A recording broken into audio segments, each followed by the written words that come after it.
జై శ్రీమన్నారాయణ. జ్ఞానానందమయం దేవం నిర్మలాస్ఫటికాకృతిం ఆధారం సర్వవిద్యానాం హైగ్రీవోపాస్మహే. ఆపదాపహర్తారం దాతారం సర్వసంపదాం లోకాభిరామం శ్రీరామం భూయో భూయో నమామి.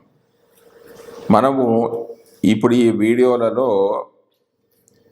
ఉద్యోగం గురించి తెలుసుకుందాం. అంటే ఏ రాశుల వారు ఏ రకమైన ఉద్యోగం చేస్తారు అంటే, ఒకరి దగ్గర పని చేస్తారా, సొంతంగా వ్యాపారం పెట్టుకుంటారా, మరియు ఒకరి దగ్గర పని చేస్తే అది ప్రైవేట్గా చేస్తారా లేకుంటే గవర్నమెంట్ జాబ్ చేస్తారా,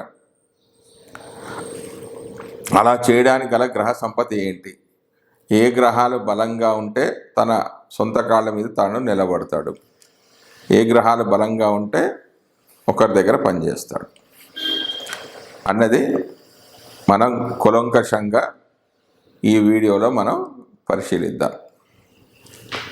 ఉద్యోగమా లేదా స్వయం ఉపాధి? మనిషి తన కుటుంబాన్ని తనను పోషించుకోవడం కోసం ఏదో ఒక పని చేయాలి. ఇతరుల వద్ద పని చేస్తే అది ఉద్యోగం, తన కోసం తను పని చేసుకుంటే స్వయం ఉపాధి. జాతకం పరిశీలించేటప్పుడు ఆ వ్యక్తి ఉద్యోగం చేస్తాడా, చేస్తే ఎంతకాలం చేస్తాడు, లేదా సొంత వృత్తిని ఎన్నుకుంటాడా అన్న విషయం పరిశీలిస్తే తెలుస్తుంది. దీనిని విచారణ చేయడానికి పనికి వచ్చే గ్రహ భావ యోగాలను ఇప్పుడు తెలుసుకుందాం. లగ్నాధిపతి, షష్టాధిపతి వీరిద్దరిలో ఎవరు బలంగా ఉన్నారో చూడాలి. లగ్నాధిపతి రాశి, నవాంశ, దశమాంశంలో షష్టాధిపతి కంటే బలంగా ఉంటే స్వయం ఉపాధి అనేది ఉంటుంది. అంటే లగ్నం అంటే నేను అన్నమాట. అలా షష్టాధిపతి బలంగా ఉంటే ఇతరులకు సేవ, అంటే అది సేవ ప్రైవేట్గా కావచ్చు లేకపోతే గవర్నమెంట్ ద్వారా కూడా కావచ్చు, చేసి ధనార్జన అనేది సంపాదిస్తాడు. దశమాధిపతి కంటే షష్టాధిపతి బలంగా ఉంటే ఉద్యోగము, ఒడిదుడుకులు, తరచూ ఉద్యోగంలో మార్పులు అనేవి చెందుతూ ఉంటాయి. తృతీయ స్థానం అనేది విక్రమస్థానం. ఈ స్థానము జాతకుని చురుకుతనాన్ని, ముందుకు చొచ్చిపోయే శక్తిని సూచిస్తుంది. ఇక నవమం భాగ్యస్థానం లేదా పూర్వ పుణ్య స్థానం. ఆ దశమ స్థానం కర్మ లేదా ఉద్యోగ స్థానం. తృతీయానికి 9, 10 భావాలతో లేదా ఆ స్థానాధిపతులతో కలయిక లేదా వీక్షణ, పరస్పరం పరివర్తన చెందడం కానీ జరిగిన, లేదా తృతీయంపై శుభగ్రహాల దృష్టి లేదా తృతీయాధిపతి బలం కలిగి ఉంటే ఆ జాతకులు తన సొంత వృత్తిని ఎన్నుకుంటారు. బృహత్ పరాశర హోరా శాస్త్రంలో రవి, చంద్ర, కుజ, రాహువులు పూర్ణ గ్రహాలని, బుధ, గురు, శుక్ర, శని, కేతువులు జీవగ్రహాలని చెప్పబడింది. ఏ జాతకంలోనైనా 7 నుంచి 12 భావాల్లో కానీ 10 నుంచి 3వ భావం మధ్యలో కానీ 5 లేదా అంతకంటే ఎక్కువ గ్రహాలు ఉండాలి. ఈ 5 గ్రహాలలో కనీసం 2 గ్రహాలు పూర్ణ గ్రహాలు ఉండాలి. ఇలా ఉంటే తన కాళ్ళపై తాను నిలబడతాడు, లేదా ఉన్నతమైన స్థితిలో అంటే ఉద్యోగంలో అధికారం చెలాయించగలిగేవారే ఉంటారు. లగ్న దశమాధిపతులకు కలిసిన లేదా పరస్పరం వీక్షించుకున్న, అంటే లగ్న దశమాధిపతులు కలిసిన లేదా ఒకరినొకరు చూసుకున్న లేదా పరివర్తన చెందిన, అంటే ఒక రాశిలో ఇంకొకరు ఉన్న తన కాళ్ళ మీద తాను నిలబడడానికే ఇష్టపడతారు, కానీ ఇతరుల వద్ద పనిచేయరు. ఇక లగ్నాధిపతి దశమాధిపతులకు షష్టమాధిపతి కంటే బలవంతులై ఉండాలి. లగ్నాధిపతి కానీ దశమాధిపతి కానీ ఈ విషయంలో షష్టాధిపతి కంటే బలవంతులై ఉండాలి. సాధారణంగా ఉద్యోగం చేసేవారి కంటే స్వంత వృత్తి వ్యాపారం చేసుకునే వారికి డబ్బు ఎక్కువ అనేది లభిస్తుంది. అందుచేత జాతకునికి ధనయోగాలు చూడాలి. అంటే సొంతంగా వ్యాపారం చేసుకునే వాడికి ధనయోగాలు ఉన్నాయా లేవా అనేది కూడా ఒకసారి పరిశీలించాలి. ఇందు లగ్నము, ఇందు లగ్నాధిపతి ఈ యొక్క ధనార్జనను సూచిస్తాడు. అంటే ఆ జాతకుడికి ధనయోగాలు ఉన్నాయా లేదు అనేది ప్రత్యేకంగా జెమినిలో చెప్పిన ఇందు లగ్నాన్ని మరియు ఇందు లగ్నాధిపతిని పరిశీలించాలి. వాటిని బట్టి ఉద్యోగమా లేదా సొంతంగా చేసుకోవడమా అనేది తెలుసుకోవచ్చు.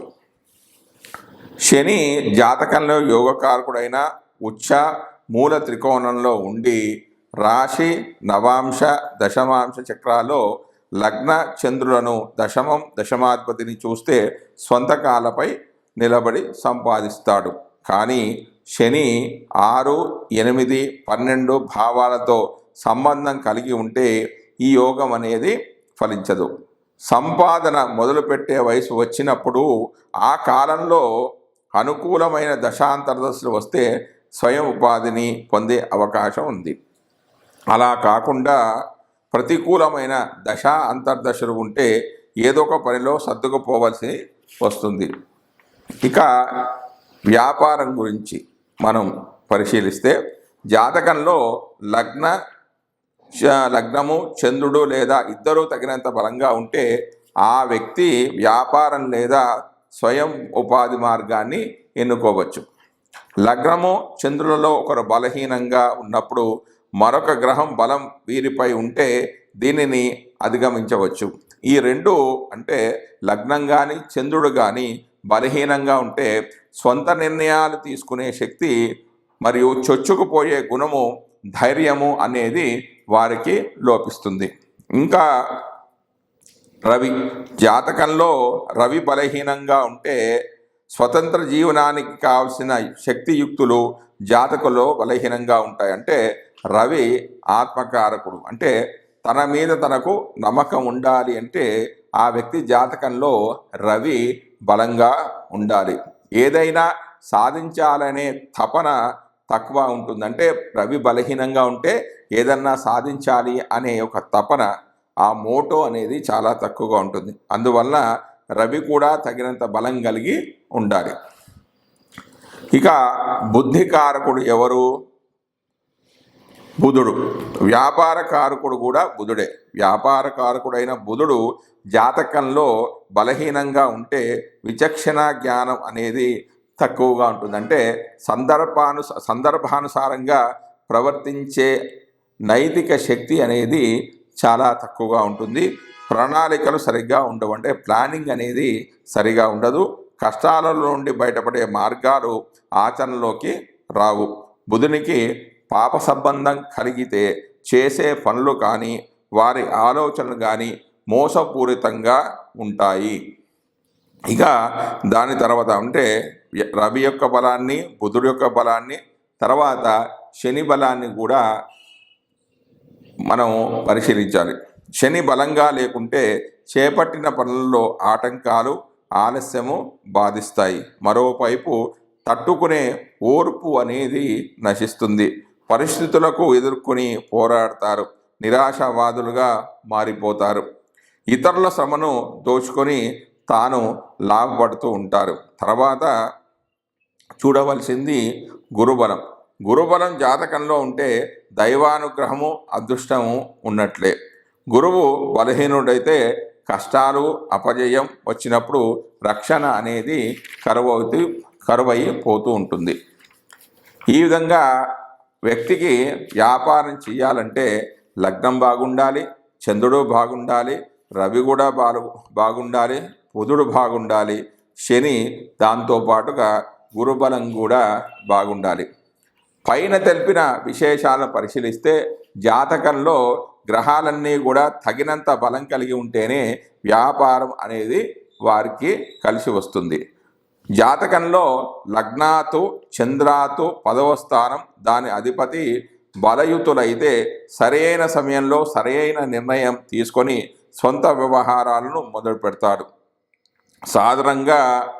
సాధారణ బలం కలిగి ఉన్నప్పుడు మొదట్లో సరైన ఉద్యోగము, వృత్తి లేకపోయినా ఆలస్యం చేయకుండా లాభాన్నిచ్చే వృత్తిలో దిగిపోతూ ఉంటారు. మామూలుగా గ్రహాల దశమ స్థానంలో ఉండగా ఆ స్థానము బలంగా ఉంటే దాన్ని బట్టి ఆ వ్యక్తులు ఏ ఉద్యోగాలు చేస్తారు అనేది మనం ఇప్పుడు తెలుసుకుందాం. మనం ఉద్యోగం నుంచి పరిశీలించాలంటే జాతకంలో దశమ భావాన్ని పరిశీలించాలి. అంటే దశమ స్థానంలో ఉన్న గ్రహాన్ని బట్టి ఫలితాలు ఏ విధంగా ఉంటాయి అనేది నేను ఇప్పుడు చెప్పబోతున్నాను. అయితే గ్రహాలు దశమంలో ఉండగా ఆ స్థానం బలాన్ని అనుసరించి ఫలితాలు ఏ విధంగా ఉంటాయంటే రవి ఉచ్చలో ఉంటే దైవభక్తి మంచి పనులు చేస్తాడు. అదే ఉచ్చ నవాంశ అంటే నవాంశలో కూడా ఉచ్చ నవాంశలో ఉంటే క్రూరత్వం అనేది ఉంటుంది. శుభ షడ్వర్గుల్లో ఉంటే కొన్ని వర్గచక్రాలను కూడా పరిశీలించడం జరుగుతుంది. ఆ శుభ షడ్వర్గాల్లో ఉంటే కళంకాలు ఎక్కువగా ఉంటాయి. ఒకవేళ నీచ రాశిలో ఉంటే వెట్టి చాకిరీ అనేది ఎక్కువగా ఉంటుంది. నీచ నవాంశలో ఉంటాయి అంటే నవాంశలో నీచ స్థానంలో ఉంటే క్రూర అధికారుల వద్ద ఉద్యోగం అనేది చేస్తాడు. అదే శత్రు షడ్వర్గుల్లో ఉంటే అంటే వర్గచక్రాలు శత్రు షడ్వర్గుల్లో ఉంటే క్రూరత్వం ఉంటుంది, జైల్లో ఉద్యోగాలు చేస్తాడు.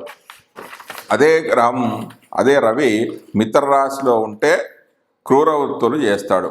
మిత్ర నవాంశలో ఉంటే వ్యాపారం అనేది చేసే అవకాశాలు ఉన్నాయి. వర్గోత్తమం చెందితే అంటే రాశిలో ఎక్కడైతే ఉంటాడో నవాంశలో కూడా అదే రాశిలో ఉంటే దాన్ని వర్గోత్తమం అని అంటారు. ఇట్లా వర్గోత్తమం చెందితే నిజాయితీతో వ్యాపారం చేయడానికి అవకాశాలు ఉన్నాయి. శత్రు రాశిలో ఉంటే చికాకైన ఉద్యోగాలు చేస్తాడు. అంటే తనకి ఇష్టం లేకపోయినా ఏదో ఒక ఉద్యోగాన్ని చేస్తూ ఉంటాడు. శత్రు నవాంశలో ఉంటే ఇష్టం లేని ఉద్యోగాలు చేస్తుంటాడు. స్వక్షేత్రంలో ఉంటే ఇతరుల సేవలో ఏదో ఒకటి పనిచేస్తూ ఉంటాడు. ఆ విధంగానే ఇప్పుడు రవి గురించి తెలుసుకున్నాం కదా, ఇప్పుడు చంద్రుడి గురించి తెలుసుకుందాం. చంద్రుడు ఉచ్చరాశిలో ఉంటే మంచి పేరు ప్రఖ్యాతులు ఉంటాయి. అదే ఉచ్చ నవాంశలో ఉంటే దేవతలు పెద్దలన్న భక్తి కలిగి ఉంటారు. శుభ షడ్వర్గుల్లో ఉంటే మంచి ఉద్యోగం ఉంటుంది. నీచ రాశిలో అయితే సిగ్గుపడే వృత్తిని చేస్తూ ఉంటాడు, అంటే అయిష్టంగానే ఉద్యోగాన్ని చేస్తుంటాడు. నీచ నవాంశలో ఉంటే అంటే నవాంశలో నీచ నవాంశలో ఉంటే పాప ఉద్యోగాలు అనేవి చేస్తూ ఉంటాడు. శత్రు షడ్వర్గుల్లో ఉంటే వ్యాపారాన్ని చేస్తూ ఉంటాడు. అదే మిత్ర రాశిలో ఉంటే మంచి ఉద్యోగం అనేది ఉంటుంది. మిత్ర నవాంశలో ఉంటే ఆయుధాల వ్యాపారం అనేది చేస్తుంటాడు. ఒకవేళ వర్గోత్తమం చెంది ఉంటే మేకుల వ్యాపారం అనేది చేస్తూ ఉంటాడు. స్వక్షేత్రంలో ఉంటే ప్రభుత్వ ఉద్యోగం అనేది చేస్తాడు. ఇక చంద్రుడి తర్వాత కుజుడు ఉచ్చలో ఉంటే అంటే ఉచ్చరాశిలో ఉంటే యోధుడు, సైన్యంలో ఉన్నత స్థితి అనేది ఉంటుంది, అంటే సైన్యాధికారిగా చేస్తూ ఉంటాడు. తర్వాత ఉచ్చ నవాంశలో ఉంటే రాయబారిగా ఉంటాడు, వార్తాహరుడుగా కూడా పనిచేస్తాడు. శుభ షడ్వర్గుల్లో ఉంటే సేవలు అనేది చేస్తూ ఉంటాడు. నీచ రాశిలో ఉంటే పర కలత్రం వల్ల ధనాన్ని సంపాదిస్తూ ఉంటాడు. ఇతరుల యొక్క భార్యల వల్ల ఇతనికి ధనం అనేది లభిస్తుంది. నీచ నవాంశంలో ఉన్నట్లయితే గణిత సంబంధమైన వృత్తులు అనేవి చేస్తూ ఉంటాడు. శత్రు షడ్వర్గుల్లో ఉంటే పరకలత్రం వల్ల ధనం అనేది వీరికి ప్రాప్తిస్తూ ఉంటుంది.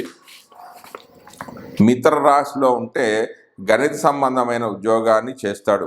మిత్ర రాశిలో అయితే గణిత సంబంధమైన ఉద్యోగం, మిత్ర నవాంశలో ఉన్నట్టయితే కంటికి చెందిన వృత్తులు అనేవి చేస్తూ ఉంటాడు. వర్గోత్తమం చెందితే కఠినమైన వృత్తులు అనేవి అవలంబిస్తూ ఉంటాడు. శత్రు రాశిలో ఉన్నట్లయితే ఇష్టం లేని వృత్తులు అనేవి చేస్తాడు. శత్రు నవాంశలో ఉంటే ఉంచా వృత్తి అనేది చేస్తూ ఉంటాడు. స్వక్షేత్రంలో ఉంటే నేర్పు ఉండి స్త్రీల కింద ఉద్యోగాలు అనేవి చేస్తూ ఉంటాడు. దాని తర్వాత ఇప్పుడు బుధుడి గురించి. బుధుడు ఉచ్చలో ఉంటే అంటే కన్యలో ఉన్నట్టయితే ధనధాన్య సమృద్ధి అనేది ఉంటుంది. ఉచ్చ నవాంశలో అంటే నవాంశలో కూడా కన్యరాశిలోనే ఉన్నట్లయితే పశువుల వల్ల ధనలాభం ఉంటుంది, అంటే పశువులను పోషించడం ద్వారా పశువుల వ్యాపారం చేయడం ద్వారా వీరు ధనాన్ని సంపాదిస్తూ ఉంటారు. అదే శుభవర్గుల్లో ఉంటే వీరికి మంచి ఉద్యోగం అనేది ఉంటుంది. నీచ రాశిలో ఉంటే ఒకటే స్థిరమైన ఒకటే ఉద్యోగం అనేది ఉంటుంది. నీచ నవాంశలో ఉంటే జూదము, స్పెక్యులేషన్ వల్ల వీరికి లాభాలు అనేది వస్తుంటాయి. అంటే గుర్ర పందాలు, పేకాట, వీటి ద్వారా వ్యాపారాలు చేస్తూ లాభాన్ని పొందుతూ ఉంటారు. శత్రు షడ్వర్గుల్లో ఉంటే విదేశాల్లో ధనాదాయం ఉంటుంది, విదేశాల్లో డబ్బును సంపాదిస్తూ ఉంటారు.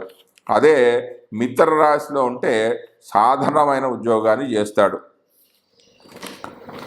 మిత్ర నవాంశంలో ఉంటే వేరే జంతువుల ద్వారా వ్యాపారాన్ని చేస్తూ ఉంటాడు.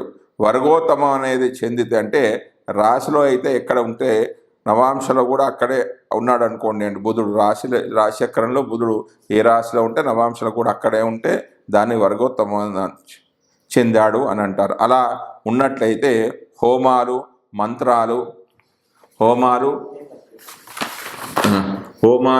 మంత్రాలు అనేవి చేస్తూ ఉంటాడు. శత్రు రాశిలో ఉన్నట్లయితే కష్టం కలిగించే ఉద్యోగాలు అనేవి చేస్తూ ఉంటాడు. శత్రు నవాంశలో ఉన్నట్లయితే చెడు వృత్తులు అనేవి చేస్తూ ఉంటాడు. ఆ స్వక్షేత్రంలో ఉంటే తన సొంత రాశులు అంటే మిథునం కానీ కన్యలో కానీ ఉంటే ధార్మిక కార్యక్రమాలు చేస్తుంటాడు. అంటే దేవాలయానికి సంబంధించిన వృత్తులు చేయడం ద్వారా ధనాన్ని సంపాదిస్తూ ఉంటాడు. ఇక గురుడి గురించి, గురుడు ఉచ్చ రాశిలో ఉంటే దానగుణం అనేది ఉంటుంది. ఉచ్చ నవాంశలో ఉంటే బ్రాహ్మణ ఘోరం కలిగి ఉంటాడు. శుభ షడ్వర్గులో ఉంటే దేవ బ్రాహ్మణ భక్తి అనేది వీరికి ఉంటుంది. నీచ రాశిలో ఉంటే చేసే ఉద్యోగంలో సంతృప్తి అనేది అసలు ఉండదు. నీచ నవాంశలో ఉంటే దొంగతనాలు చేసే బుద్ధి అనేది వీరికి ఉంటుంది. శత్రు షడ్వర్గుల్లో ఉంటే దారిద్ర్యం అనేది అవలంబిస్తూ ఉంటాడు. మిత్ర రాశిలో ఉంటే పర్వాలేదు, కొంచెం మంచి ఉద్యోగాన్ని కలిగి ఉంటాడు. మిత్ర నవాంశలో ఉంటే ప్రభుత్వంలో ఉన్నత ఉద్యోగం అనేది వీరికి ఉంటుంది. వర్గోత్తమం అనేది చెందితే ఆవులు, గేదెలు ద్వారా అంటే పశువుల వ్యాపారాన్ని చేస్తూ ఉంటాడు. శత్రు రాశిలో ఉన్నట్టయితే ఇష్టం లేని ఉద్యోగాలు అనేవి చేస్తూ ఉంటాడు. శత్రు నవాంశంలో ఉన్నట్లయితే మోసపూరితమైన ఉద్యోగాలు అనేవి చేస్తూ ఉంటాడు. స్వక్షేత్రంలో ఉంటే అధికారుల మన్నన, ఉన్నత ఉద్యోగ ప్రాప్తి అనేది ఉంటుంది. తర్వాత శుక్రగ్రహం గురించి, శుక్రుడు ఉచ్చస్థానంలో ఉంటే అంటే శుక్రుడికి ఉచ్చస్థానం ఏంటి? మీనరాశి. మీనరాశిలో ఉన్నట్లయితే అంటే రాశిచక్రంలో మీనరాశిలో శుక్రుడు ఉంటే ధార్మికమైన కార్యాసక్తి అనేది ఉంటుంది. ఉచ్చ నవాంశలో ఉంటే రత్నాలు, మణుల వ్యాపారం ద్వారా ధనాన్ని సంపాదిస్తాడు. శుభ షడ్వర్గుల్లో ఉన్నట్లయితే బంగార వ్యాపారం అనేది చేస్తాడు. నీచ రాశిలో ఉంటే స్త్రీల కింద పనిచేసే ఉద్యోగాలు వీరికి దొరుకుతాయి. నీచ నవాంశలో ఉన్నట్లయితే ప్రజా సంబంధమైన ఉద్యోగాలు కలిగి ఉంటాడు. శత్రు షడ్వర్గుల్లో ఉన్నట్లయితే కొంచెం ఇబ్బంది కలిగే ఉద్యోగాలు అనేవి ఉంటాయి. ఒకవేళ మిత్ర రాశిలో ఉంటే సృజనాత్మకమైన వృత్తులు అనేవి చేస్తూ ఉంటాడు. మిత్ర నవాంశలో ఉంటే బంధుమిత్రుల కార్యనిర్వహణ ద్వారా ధనాన్ని సంపాదిస్తూ ఉంటాడు. వర్గోత్తమం చెందితే అంటే రాశిచక్రంలో గ్రహం ఎక్కడ ఉంటే నవాంశలో కూడా ఆ గ్రహం అక్కడే ఉండాలి. అలా ఉన్నట్లయితే పశువుల వ్యాపారం అనేది చేస్తుంటాడు. ఒకవేళ శత్రు రాశిలో ఉన్నట్లయితే క్రూరమైన ఉద్యోగాలని చేస్తుంటాడు. అదే శత్రు నవాంశలో ఉంటే కష్టమైన ఉద్యోగాలు చేసే అవకాశాలు ఉన్నాయి.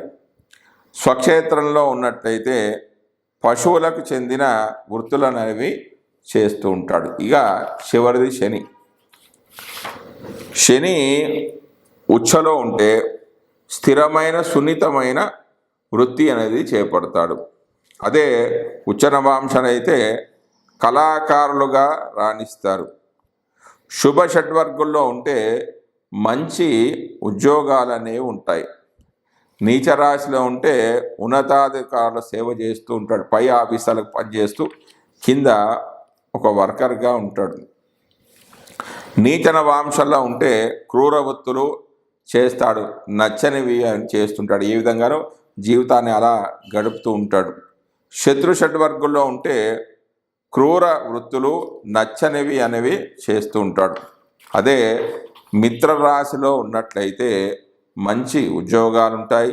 మిత్ర నవాంశంలో ఉంటే అంటే నవాంశ చక్రంలో మిత్ర నవాంశంలో ఉన్నట్లయితే సంతృష్టి లేని ఉద్యోగాలు అనేవి ఉంటాయి. వర్గోత్తమం చెందితే అంటే రాశిలో నవాంశలో కూడా ఒకటే రాశిలో ఉంటే మంచి ఉద్యోగాలు అనేవి ఉంటాయి. శత్రు రాశిలో ఉంటే పశువులను వేటాడడం ద్వారా వారి జీవనాన్ని గడుపుతూ ఉంటాడు. శత్రు నవాంశంలో ఉన్నట్లయితే చిన్ని వృత్తులు ఉంటాయి. వాచారులు అంటే ఎప్పుడు ఏదో ఒకటి అర్థం పర్థం లేకుండా మాట్లాడుతూ ఉంటారు. స్వక్షేత్రంలో ఉంటే వైద్య సంబంధమైన ఉద్యోగాలు చేస్తూ ఉంటారు. ఇప్పటివరకు మనం గ్రహాల యొక్క బలాలను గురించి తెలుసుకున్నాం. ఏ బలంగా ఉంటే ఎలాంటి ఫలితాలు వస్తాయి అని తెలుసుకున్నాం. ఇప్పుడు మేషం దశమం అయితే అందులో 9 గ్రహాలు ఉన్నప్పుడు ఫలితాలు అనేవి ఏ విధంగా వస్తాయి అనేది మనం ఇప్పుడు తెలుసుకుందాం. దశమాన్నే రాజ్యమని కర్మభావం అని అంటారు. ఇందులో ఉన్న 9 గ్రహాలు ఎలాంటి ఫలితాలు ఇస్తాయి అనేది మనం ఇప్పుడు తెలుసుకుందాం. ఇప్పుడు మనం వృశ్చిక రాశి దశమమై అందులో నవగ్రహాలు స్థితి చెందితే జాతకుడు ఏ వృత్తిలో ఉంటాడు అనేది మనం ఇప్పుడు తెలుసుకుందాం. వృశ్చికం దశమమై అందులో రవి ఉన్నట్లయితే రవి ఉండి ఆ రవి విశాఖ నక్షత్రంలో ఉండాలంటే గురు నక్షత్రంలో ఉంటే మంచి అధికారికంగా ఉంటాడు. అనురాధ నక్షత్రం అంటే శని నక్షత్రాల్లో ఉంటే అడవులు, క్రూరముగాలు, రసాయనాలు, మాంసం, ఊలు, కలప, దేవాలయానికి సంబంధించిన వృత్తులన్నీ ఉంటాయి. అనురాధ నక్షత్రం 2వ పాదంలో ఉంటే గూఢాచారులుగా, పరిశోధకులుగా ఉంటారు. ఒకవేళ 3వ పాదంలో అయితే న్యాయవాద వృత్తి చేపడతారు. జ్యేష్ఠ నక్షత్రంలో ఉంటే అంటే జ్యేష్ఠ నక్షత్రం బుధుడు నక్షత్రం కాబట్టి ఈ బుధుడు నక్షత్రంలో రవి ఉన్నట్లయితే వ్యాపారం చేస్తాడు. 2వ పాదం అయితే వ్యాపారంలో మార్పులు, నష్టాలు కానీ ఉండవచ్చు. ఇక వృశ్చికము దశమమై అందులో చంద్రుడు ఉంటే సాటి ఉద్యోగులతో చికాకులు ఉంటాయి. జ్యేష్ఠ 3, 4లలో రియల్ ఎస్టేట్ రంగంలో రాణింపు అనేది ఉంటుంది. రాహు సంబంధం అనేది చంద్రుడికి ఉంటే మోసపోవడం అనేది జరుగుతుంది. ఇక ఈ చంద్రుడు అనురాధ నక్షత్రం అంటే శని నక్షత్రంలో ఉంటే స్త్రీలు, చిత్రకళ, ముత్యాలు, చల్లని తీయని పదార్థాలకు చెందిన వ్యవహారాలలో రాణిస్తారు. శని సంబంధం వల్ల వృత్తిలో ఆటంకాలు, ఇబ్బందులు అనేవి కలుగుతాయి. ఇక ఇందులో కుజుడు ఉంటే అంటే వృశ్చికం దశమమై అందులో కుజుడు ఉంటే శస్త్రవైద్యులుగా, యంత్రాలు, విషాలు, సైన్యము, భూగృహాలు, అగ్ని సంబంధించిన వృత్తులు ఉంటాయి. దూకుడు స్వభావం, మొండి పట్టుదల అనేది ఉంటుంది. జ్యేష్ఠలో ఉంటే ముద్రణా రంగంలో రాణిస్తారు. ఇక బుధుడు ఉన్నట్టయితే బుధుడు అంటే వృశ్చికం దశమమై అందులో బుధుడు ఉంటే వ్యాపారము, గణితం, రచనలు, వాక్కు, జ్యోతిష్య, కమ్యూనికేషన్లు, ఇంద్రజాలం, ఇంజనీర్ రంగాల్లో వృత్తి అనేది ఉంటుంది. అయితే వృత్తిలో రాణింపు చాలా తక్కువగా ఉంటుంది. అనురాధ నక్షత్రంతో కానీ ఆ నక్షత్రాధిపతి అయిన శనితో కానీ సంబంధం ఉంటే వృత్తిలో ఎదురు దెబ్బలు అనేవి తాకుతూ ఉంటాయి. ఇక తర్వాత గురుడు వృశ్చిక దశమమై అందులో గురుడు ఉంటే కార్యనిర్వహణ, పిల్లల సంరక్షణ, మతము, ఏనుగులు, మంత్రి తత్వాలకు సంబంధించిన వృత్తులు ఉంటాయి. అనురాధాలు వైద్య వృత్తిని చేపడతారు. ఇక శుక్రుడు ఉంటే ఆభరణాలు, స్త్రీలు, ఈవెంట్ మేనేజ్మెంటు, దుస్తులు, లలిత కళలు, విలాస వస్తువులు, పూలు, నోరూరించే ఆహారాలు, శృంగార సంబంధ వ్యవహారాలకు సంబంధించిన వృత్తులు అనేవి ఉంటాయి. విశాఖలో ఉంటే, విశాఖ అనేది గురు నక్షత్రం కాబట్టి గురు నక్షత్రంలో ఉంటే వృత్తిలో ఎదుగుదల వేగంగా ఉంటుంది.